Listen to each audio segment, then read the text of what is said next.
Welcome to another exciting Kotlin tutorial. आज हम बात करेंगे ऑब्जेक्ट ओरिएंटेड प्रोग्रामिंग यानी ऊप के कॉन्सेप्ट्स के बारे में। कोटलिन में ऊप प्रोग्रामिंग का एक पावरफुल पैराडाइम है जो हमें रियल वर्ल्ड प्रॉब्लम्स को इफेक्टिवली सॉल्व करने की एबिलिटी देता है। तो सबसे पहले सवाल ये है, ऑब्जेक्ट ओरिएंटेड प्रोग्रामिंग होता क्या है और ये हमें क्यों यूज़ करनी चाहिए।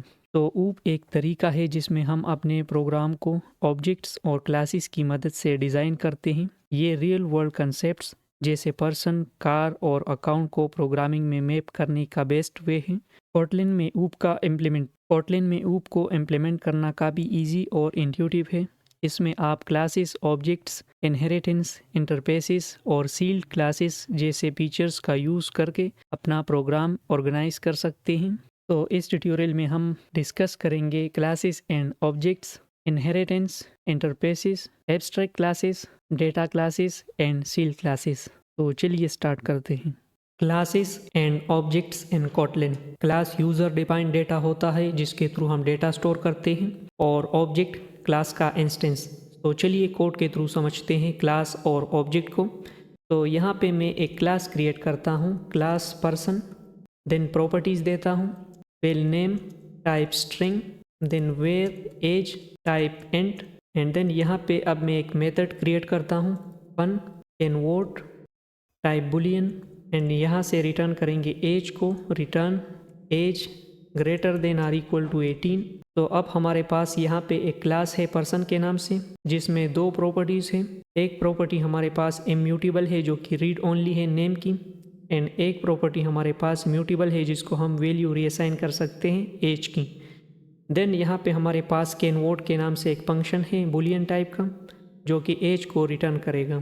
तो अब इसके लिए ऑब्जेक्ट्स क्रिएट करते हैं, well p1 assign person, then यहाँ पे अब हम दो आर्गुमेंट्स पास करेंगे नेम और एज की। तो पहले असद 21, देन अब एक और ऑब्जेक्ट क्रिएट करते हैं, well p2 person Basit, and यहाँ पे एज भी देते हैं 17। अब इसको प्रिंट कर लेते हैं p1 डॉट कैन वोट। सो यहाँ पे हमने जो मेथड क्रिएट किया है वो हम यहाँ पे अब यूज़ कर सकते हैं विदाउट बार बार लिखने की। सो अब p2 डॉट कैन वोट, तो यहाँ पे हमारे पास ट्रू आएगा चूँकि 21 18 से बड़ा है, एंड यहाँ पे हमारे पास फॉल्स आएगा चूँकि 17 18 से छोटा है। तो अब रन करते हैं शिफ्ट F10 के थ्रू, या यहाँ से भी आप रन कर सकते हैं। तो जैसे आप देख सकते हैं, अब जैसा कि हमने देखा कि हमारे पास ये म्यूटेबल है, म्यूटेबल प्रॉपर्टी है, सो इसको हम वैल्यू रीअसाइन कर सकते हैं। वैल्यू रीअसाइन करके देखते हैं इसको, p2 dot age assign 18, and then इसको रिप्रिंट कर लेते हैं p2 डॉट कैन वोट। सो अब हमारे पास ट्रू आएगा। तो जैसे आप देख सकते हैं यहाँ पे। तो अब बात करते हैं प्राइमरी एंड सेकेंडरी कंस्ट्रक्टर की। प्राइमरी कंस्ट्रक्टर हम क्लास के हेडर में इमीडिएटली डिक्लेयर करते हैं जैसे हमने यहाँ पे किया है, जबकि सेकेंडरी कंस्ट्रक्टर हमारे पास एक अल्टरनेटिव वे है जिसके थ्रू हम ऑब्जेक्ट्स क्रिएट कर सकते हैं और देन उसमें एडिशनल लॉजिक इंक्लूड कर सकते हैं, और हमने वो क्लास के बॉडी में ही लिखना होता है। जैसे यहाँ पे मैं एक सेकेंडरी कंस्ट्रक्टर क्रिएट करता हूँ, यहाँ पे सेकेंडरी कंस्ट्रक्टर यहाँ पे पैरामीटर लिखते हैं name type string, and then यहाँ पे कॉल करते हैं प्राइमरी कंस्ट्रक्टर को दिस के थ्रू। दिस यहाँ पे नेम में देता हूँ, एंड देन डिफ़ॉल्ट जो हमने एज देनी है वो। तो यहाँ पे अब होगा ये डिलीगेशन के थ्रू, डिलीगेशन, फॉरवर्डिंग या पासिंग कंट्रोल जो भी आप कहना चाहे कह सकते हैं। सो यहाँ पे होगा ये कि ये यहाँ से प्राइमरी कंस्ट्रक्टर में पास होगा, और नेम जो है वो इस नेम को साइन हो जाएगा, और जो बाय डिफ़ॉल्ट एज हमने दी है वो इसको साइन हो जाएगी। देन इसके बाद इसके बॉडी में जो भी होगी, जैसे हम यहाँ पे एक प्रिंट स्टेटमेंट देते हैं वो फिर एग्जीक्यूट होगा। डबल कोट्स में अब यहाँ पे हम एक प्रिंट स्टेटमेंट लिखते हैं, secondary constructor hold for $sign name with default value 0, and then अब यहाँ पे एक नया ऑब्जेक्ट क्रिएट कर लेते हैं, वेल p3 असाइन पर्सन। तो यहाँ पे जैसे आप देख सकते हैं हमारे पास अब दो कंस्ट्रक्टर हैं, एक प्राइमरी और एक सेकेंडरी। सो यहाँ पे हम सेकेंडरी के अकॉर्डिंग देते हैं वैल्यू अब, और इसे मैं प्रिंट कर लेता हूँ p3 कैन वोट, और इसे रन करते हैं तो चूँकि हमने बाय डिफ़ॉल्ट वैल्यू जो है वो 0 दी है सो फॉल्स आएगा। और जैसे आप देख सकते हैं यहाँ पे ये स्टेटमेंट आ चुकी है, secondary constructor call for Abid with default value 0 and then यहाँ पे फॉल्स आ चुका है। तो कुछ इस तरह से आप प्राइमरी और सेकेंडरी कंस्ट्रक्टर का यूज़ कर सकते हैं। Inheritance in Kotlin. Inheritance object oriented programming का एक की फीचर है जो कि सब क्लास को अलाउ करता है कि वो पेरेंट क्लास की प्रॉपर्टीज़ एंड मेथड्स को एक्सेस करें।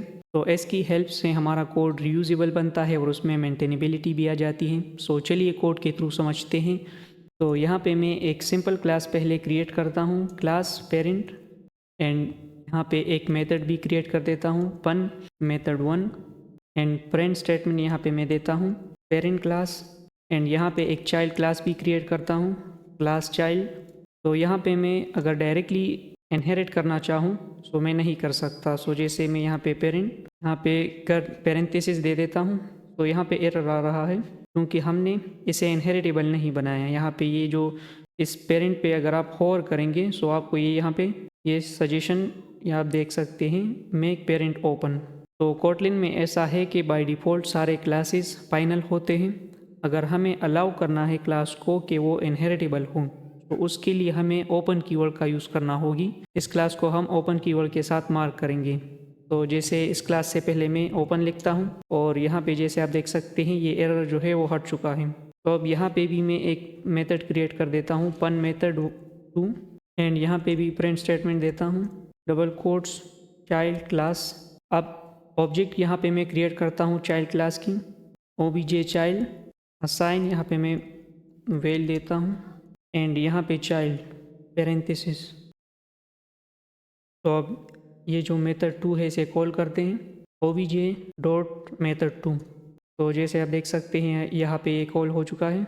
अब यहाँ पे देखते हैं जैसे हम क्लास को इनहेरिटेबल बनाते हैं सो वैसे ही हम मेथड को भी ओवरराइडेबल बना सकते हैं। यहाँ पे भी हमने ओपन कीवर्ड का यूज़ करना है। फन के पहले हम यहाँ पे फंक्शन से पहले हम यहाँ पे ओपन कीवर्ड को इससे मार्क करेंगे इस मेथड को। तो यहाँ पे हमारे पास ये ओवरराइडेबल हो चुका है। अब यहाँ पे हमने ये जो मेथड 2 क्रिएट किया है इसकी नीड नहीं है। मेथड 1 को यहाँ से मैं ओवरराइड कर सकता हूँ। सो यहाँ पे जैसे मैं ओवरराइड, और ये हमारे पास यहाँ पे अवेलेबल है। तो यहाँ पे सुपर कीवर्ड की भी बात करते हैं, लेकिन पहले मैं यहाँ पे एक प्रिंट स्टेटमेंट लिखता हूँ, print L N double quotes child class. इसे रन करते हैं, यहाँ पे मेथड 1 को कॉल करते हैं, फिर से रन करते हैं यहाँ से। तो हमारे पास सेम रिजल्ट यहाँ पे आ चुका है, सेम आउटपुट। अब यहाँ पे अगर आपने सब क्लास में पेरेंट क्लास की प्रॉपर्टी या मेथड को एक्सेस करना है सो आप सुपर कीवर्ड का यूज़ करते हुए इजीली कर सकते हैं। जैसे यहाँ पे मैं सुपर डॉट मेथड 1 को मैं यहाँ से कॉल कर लेता हूँ एंड देन यहाँ से रन करता हूँ। तो जैसे आप देख सकते हैं parent class and then child class. तो यहाँ पे हमारे पास सुपर क्लास जो है वो पेरेंट क्लास होता है जो कि प्रॉपर्टीज़ और मेथड्स को अलाउ करता है अपने सब क्लासेस के लिए कि वो इसे एक्सेस कर सके। एंड हमारे पास सब क्लास जो है वो चाइल्ड क्लास होता है जो कि पेरेंट या सुपर क्लास से इनहेरिटेड होता है। तो यहाँ पे अगर आप रियल वर्ल्ड एग्जांपल देखना चाहें इनहेरिटेंस की सो कुछ इस तरह से आप समझ सकते हैं कि सुपर क्लास जो है वो आप एनिमल समझें एंड सब क्लास हमारे पास सब क्लासेस इसमें डॉग कैट आर बर्ड। तो कुछ इस तरह से आप समझ सकते हैं। और यहाँ पे हम अगर इस प्रोग्राम को ये जो क्लासेस है इसको मैं इस एग्जांपल में कन्वर्ट करना चाहूँ सो कुछ इस तरह से हम यहाँ पे जो पेरेंट हैं इसे हम एनिमल पेरेंट क्लास क्रिएट करते हैं। देन मेथड में हम मूव एंड यहाँ पे फर्स्ट जो हमारे चाइल्ड क्लास होगा वो डॉग, देन यहाँ एनिमल से इनहेरिट करेंगे वो write method move and then super class move. यहाँ पे जो प्रिंट स्टेटमेंट है इसे मैं चेंज करता हूँ, एनिमल मूव एंड देन यहाँ पे डॉग रन्स।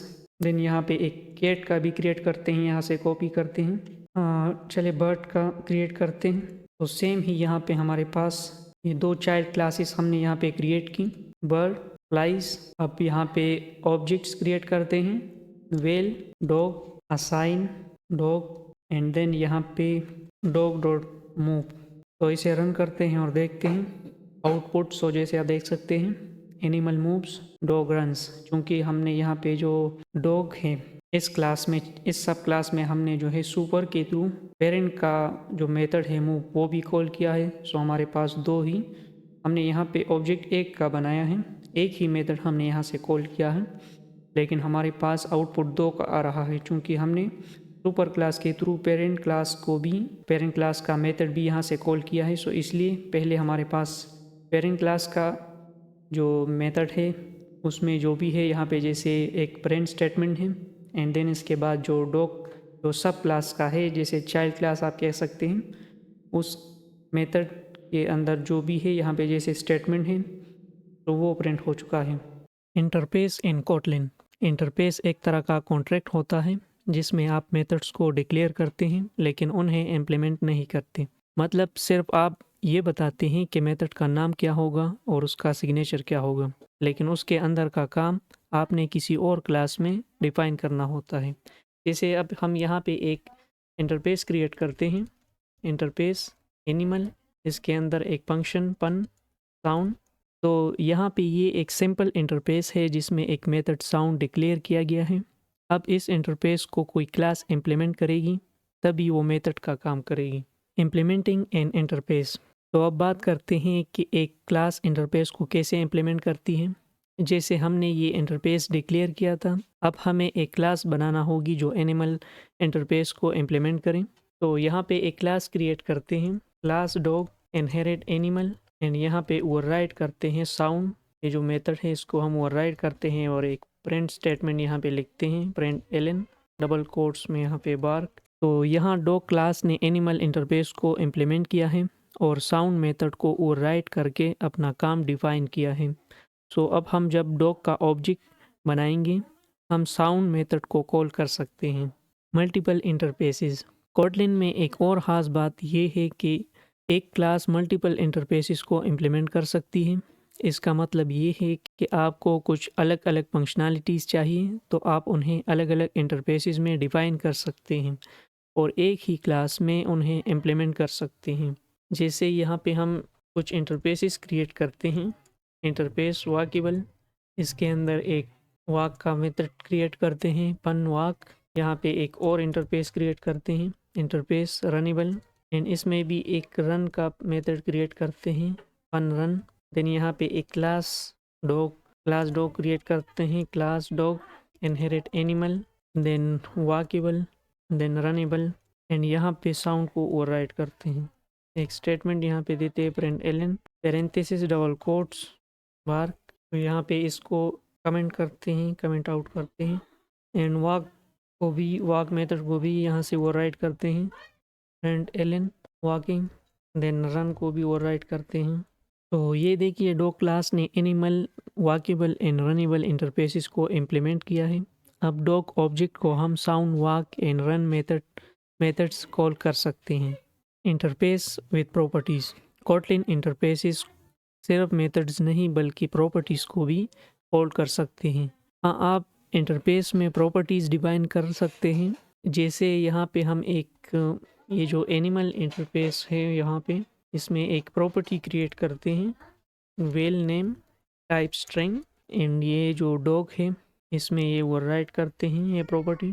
तो यहाँ एनिमल इंटरफेस में एक नेम प्रॉपर्टी है जो डॉग क्लास में ओवरराइड की गई है। इस तरह आप इंटरफेसेस को थोड़ा और फ्लेक्सिबल बना सकते हैं। Default methods in interfaces. अब बात करते हैं डिफ़ॉल्ट मेथड्स की। कोटलिन में आप इंटरफेस में डिफ़ॉल्ट इम्प्लीमेंटेशन भी दे सकते हैं जो अगर क्लास ओवरराइड ना करे तो ऑटोमेटिकली यूज़ हो जाती है। जैसे यहाँ पे ये एनिमल इंटरफेस है, तो ये जो साउंड है इसमें हम एक प्रिंट स्टेटमेंट यहाँ पे देते हैं सम साउंड, एंड यहाँ पे ये जो डॉग है इसमें अगर हम इसे ओवरराइड ना भी करें साउंड को, ये ऑप्शनल है यहाँ पे। अब तो यहाँ साउंड मेथड को इंटरफेस में डिफ़ॉल्ट इम्प्लीमेंट किया गया है। अगर डॉग क्लास इस मेथड को ओवरराइड नहीं करती तो ये डिफ़ॉल्ट इम्प्लीमेंटेशन यूज़ होती। तो दोस्तों आज हमने सीखा कि कोटलिन में इंटरफेसेस क्या होते हैं, इन्हें कैसे इम्प्लीमेंट करते हैं और कैसे आप मल्टीपल इंटरफेसेस को एक क्लास में यूज़ कर सकते हैं। इंटरफेसेस का यूज़ आपको अपने कोड को मॉड्यूलर एंड रियूजेबल बनाने में मदद करता है। Abstract classes in Kotlin. Abstract class एक ऐसी क्लास होती है जो डायरेक्टली इंस्टेंशिएट नहीं की जा सकती, मतलब आप इसका ऑब्जेक्ट डायरेक्टली नहीं बना सकते। इसका काम है दूसरी क्लासेस के लिए बेस या ब्लूप्रिंट प्रोवाइड करना। जैसे हम अब एक एब्स्ट्रैक्ट क्लास क्रिएट करते हैं, यहाँ पे एब्स्ट्रैक्ट क्लास एनिमल, एक एब्स्ट्रैक्ट मेथड भी क्रिएट करते हैं एब्स्ट्रैक्ट फन साउंड, एक और मेथड क्रिएट करते हैं फन ईट, एंड यहाँ पे एक प्रिंट स्टेटमेंट देते हैं print L N double quotes this animal eats food. तो यहाँ एनिमल एब्स्ट्रैक्ट क्लास है, इसमें एक एब्स्ट्रैक्ट मेथड साउंड है जो किसी भी डिराइव्ड क्लास को इम्प्लीमेंट करना पड़ेगी। साथ ही एक कंक्रीट मेथड ईट भी है जो इनहेरिटेड क्लासेस को यूज़ कर सकती हैं। अब सवाल ये है कि एब्स्ट्रैक्ट क्लासेस क्यों यूज़ करते हैं। एब्स्ट्रैक्ट क्लासेस का यूज़ होता है कॉमन फंक्शनैलिटी को शेयर करने के लिए और स्पेसिफिक फंक्शनैलिटी को सब क्लास पे छोड़ने के लिए। एग्जाम्पल के लिए सोचिए, हर एनिमल का ईट बिहेवियर सेम हो सकता है लेकिन साउंड अलग अलग, जैसे डॉग के लिए बार्क एंड कैट के लिए म्याऊ। चलिए अब देखते हैं एब्स्ट्रैक्ट क्लास को कैसे यूज़ करते हैं। एक एब्स्ट्रैक्ट क्लास बनाते हैं और फिर उसे इनहेरिट करते हैं। तो यहाँ पे जैसे हमने एक एब्स्ट्रैक्ट क्लास एनिमल क्रिएट किया है, अब एक और क्लास क्रिएट करते हैं यहाँ पे क्लास डॉग एनिमल, एंड यहाँ पे साउंड को ओवरराइट करते हैं। एक प्रिंट स्टेटमेंट भी देते हैं यहाँ पे प्रिंट एलन डबल कोट्स में बार्क। यहाँ डॉग ने एनिमल क्लास को इनहेरिट किया और साउंड मेथड को ओवरराइट किया। अब डॉग का ऑब्जेक्ट बनाकर हम साउंड और ईट दोनों मेथड्स यूज़ कर सकते हैं। एब्स्ट्रैक्ट क्लासेस सिर्फ मेथड्स ही नहीं बल्कि प्रॉपर्टीज़ भी डिक्लेयर कर सकती हैं और इन्हें डिराइव क्लास में ओवरराइट करना ज़रूरी होता है। जैसे यहाँ पे एक एग्जांपल देखते हैं। एक प्रॉपर्टी यहाँ पे क्रिएट करते हैं abstract well name type string, and यहाँ पे ओवरराइट करते हैं डॉग में नेम, एंड यहाँ पे वैल्यू देते हैं नेम असाइन डॉग। यहाँ नेम एक एब्स्ट्रैक्ट प्रॉपर्टी है जो हर डिराइव क्लास में ओवरराइट करनी ज़रूरी है। इस तरह आप प्रॉपर्टीज़ को भी कस्टमाइज़ कर सकते हैं। एब्स्ट्रैक्ट क्लासेस और इंटरफेसेस के दरमियान एक कन्फ्यूजन होती है लेकिन इनका यूज़ केस अलग है। यहाँ एक क्विक कंपैरिजन देखते हैं, जैसे एब्स्ट्रैक्ट क्लास और इंटरफेस। तो फीचर इसमें मल्टीपल इनहेरिटेंस एब्स्ट्रैक्ट क्लासेस में नहीं होती और इंटरफेस में होती है। तो इसमें कंस्ट्रक्टर्स होते हैं एब्स्ट्रैक्ट क्लास में और इंटरफेस में नहीं होते। तो एब्स्ट्रैक्ट क्लास में प्रॉपर्टीज़ होती है एब्स्ट्रैक्ट या कॉन्क्रीट और इंटरफेस में डिफ़ॉल्ट या एब्स्ट्रैक्ट। आप एब्स्ट्रैक्ट क्लासेस तब यूज़ करते हैं जब एक कॉमन बेस क्लास चाहिए और इंटरफेसेस तब जब आप मल्टीपल बिहेवियर्स इम्प्लीमेंट करना चाहते हैं। अब एक रियल वर्ल्ड एग्जांपल लेते हैं। सोचिए एक ट्रांसपोर्टेशन सिस्टम बना रहे हैं जिसमें व्हीकल एक एब्स्ट्रैक्ट क्लास है। जैसे यहाँ पे क्रिएट करते हैं एक व्हीकल का एब्स्ट्रैक्ट क्लास व्हीकल, इसमें एक एब्स्ट्रैक्ट मेथड क्रिएट करते हैं एब्स्ट्रैक्ट फन स्टार्ट, एंड एक और मेथड क्रिएट करते हैं फन स्टॉप। यहाँ पे एक प्रिंट स्टेटमेंट देते हैं print L N double quotes vehicle stopped. यहाँ पे एक कार क्लास क्रिएट करते हैं क्लास कार इनहेरिट व्हीकल। तो यहाँ पे स्टार्ट को ओवरराइट करते हैं एंड एक प्रिंट स्टेटमेंट यहाँ पे देते हैं कार स्टार्टेड। एक और क्लास यहाँ पे क्रिएट करते हैं बाइक का क्लास बाइक व्हीकल, स्टार्ट को ओवरराइट करते हैं। यहाँ एक प्रिंट स्टेटमेंट यहाँ पे भी देते हैं बाइक स्टार्टेड। यहाँ कार और बाइक दोनों ने व्हीकल क्लास को इनहेरिट किया और अपना स्टार्ट बिहेवियर डिफाइन किया, लेकिन स्टॉप मेथड सभी व्हीकल के लिए कॉमन है।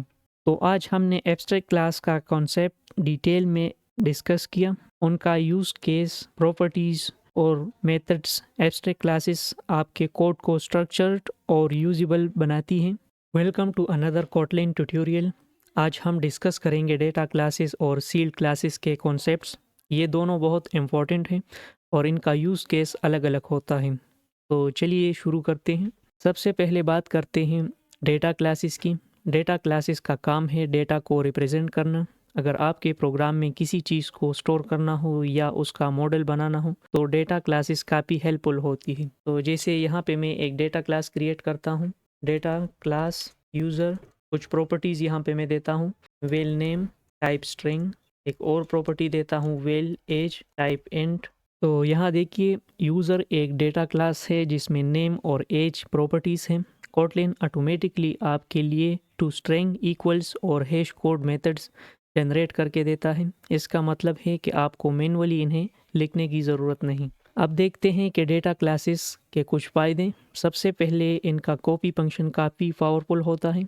आप एक एग्जिस्टिंग ऑब्जेक्ट का कॉपी बना सकते हैं और स्पेसिफिक प्रॉपर्टीज़ को मॉडिफाई कर सकते हैं। जैसे अब इस क्लास के लिए मैं ऑब्जेक्ट्स यहाँ पे क्रिएट करता हूँ और जो कॉपी फंक्शन है उसका यूज़ करता हूँ। वेल यूज़र 1 असाइन यूज़र, यहाँ पे पहले नेम में देता हूँ अली, देन एज, एंड यहाँ पे एक और ऑब्जेक्ट क्रिएट करता हूँ यूज़र 2 के नाम से। User 2 assign user 1 dot copy, and यहाँ पे एज असाइन 30। तो यहाँ पे हमने कॉपी फंक्शन का यूज़ किया है। अब इसे प्रिंट कर लेते हैं, print L N user 1 print L N user 2। तो यहाँ पे हमारे पास आउटपुट आएगा नेम में अली और एज 25, एंड यहाँ पे नेम अली और एज 30। सो यहाँ पे हमने कॉपी फंक्शन का यूज़ किया है। इसे रन करके देख लेते हैं। तो जैसे आप देख सकते हैं यहाँ पे हमारे पास आउटपुट आ चुका है। तो देखा आपने, यूज़र 1 का कॉपी बनाया और एज प्रॉपर्टी को चेंज कर दिया। ये काफ़ी कन्वीनियंट होता है। तो अब बात करते हैं सील क्लासेस की। सील क्लासेस का काम है एक पेक्स हायरार्की को डिफाइन करना। मतलब आप एक सील क्लास के अंदर स्पेसिफिक सब क्लासेस डिफाइन करते हैं और सिर्फ वही अलाउड होती है। जैसे यहाँ पे एक सील क्लास में क्रिएट करता हूँ, सील क्लास शेप, एंड यहाँ पे एक और क्लास क्रिएट करता हूँ, क्लास सर्कल। यहाँ पे मैं प्रॉपर्टीज़ देता हूँ, well radius type double, and यहाँ पे शेप से इनहेरिट करते हैं। एंड देन यहाँ पे एक और क्लास क्रिएट करता हूँ, क्लास रेक्टेंगल। यहाँ पे भी प्रॉपर्टीज़ देता हूँ, well width type double, and एक हाइट की प्रॉपर्टी देते हैं, वेल हाइट टाइप डबल। इसे भी इनहेरिट करते हैं शेप से। तो यहाँ शेप एक सील क्लास है और इसके अंदर सिर्फ सर्कल और रेक्टेंगल सब क्लासेस हैं। ये हायरार्की को रिस्ट्रिक्ट करने के लिए यूज़ होती है। सील क्लासेस का फ़ायदा ये है कि आप वेन एक्सप्रेशंस के साथ उनका एग्जॉस्टिव चेक कर सकते हैं। मतलब आपको हर सब क्लास हैंडल करना ज़रूरी होता है, वरना कंपाइल टाइम एरर मिलेगा। तो यहाँ एक वेन एक्सप्रेशन देखते हैं सील क्लासेस के साथ। फन एक फंक्शन क्रिएट करते हैं यहाँ पे। चले मैं यहाँ पे क्रिएट कर लेता हूँ, fun describe shape shape shape type string, and यहाँ पे रिटर्न करते हैं व्हेन शेप। तो इस शेप डॉट सर्कल, तो circle with radius dollar sign parenthesis shape dot radius, and then इस शेप डॉट रेक्टेंगल, तो rectangle with width dollar sign parenthesis shape dot width, and height dollar sign parenthesis shape dot height. तो यहाँ win expression में हर सब class को handle किया है। अगर आप एक सब क्लास मिस करेंगे तो कंपाइलर आपको वार्न करेगा। अब सवाल ये है कि डेटा क्लासेस और सील क्लासेस में फ़र्क क्या है और कौन सा कब यूज़ करना चाहिए। डेटा क्लासेस उन केसेस के लिए बेस्ट है जहां आपको डेटा को मॉडल करना हो, जैसे यूज़र या product. Seal classes state management और टाइप सेफ्टी के लिए बेस्ट है, जैसे एक रिजल्ट क्लास जिसमें सक्सेस और फेलियर स्टेट डिफाइन करते हैं। तो अब चलिए एक रियल वर्ल्ड एग्जांपल लेते हैं जहां हम दोनों कंसेप्ट्स को कंबाइन करते हैं। तो यहाँ पे मैं एक सील क्लास क्रिएट करता हूँ, सील क्लास रिजल्ट, एंड यहाँ पे डेटा क्लास क्रिएट करता हूँ, डेटा क्लास सक्सेस। यहाँ पे मैं प्रॉपर्टी देता हूँ well data type string, and result से इनहेरिट करते हैं डेटा क्लास से यहाँ पे। एंड अब फेलियर के लिए डेटा क्लास क्रिएट करते हैं, यहाँ पे फेलियर। यहाँ पे भी प्रॉपर्टी देते हैं well error type string, and यहाँ पे रिजल्ट। यहाँ पे अब एक फंक्शन क्रिएट करते हैं, fun handle result result result when result is result dot success, तो print data result dot data. And अब यहाँ पे इज रिजल्ट डॉट फेलियर, तो print error result dot error. तो यहाँ रिजल्ट एक सील क्लास है और सक्सेस और फेलियर डेटा क्लासेस हैं। ये अप्रोच काफ़ी कॉमन है API हैंडल करने के लिए।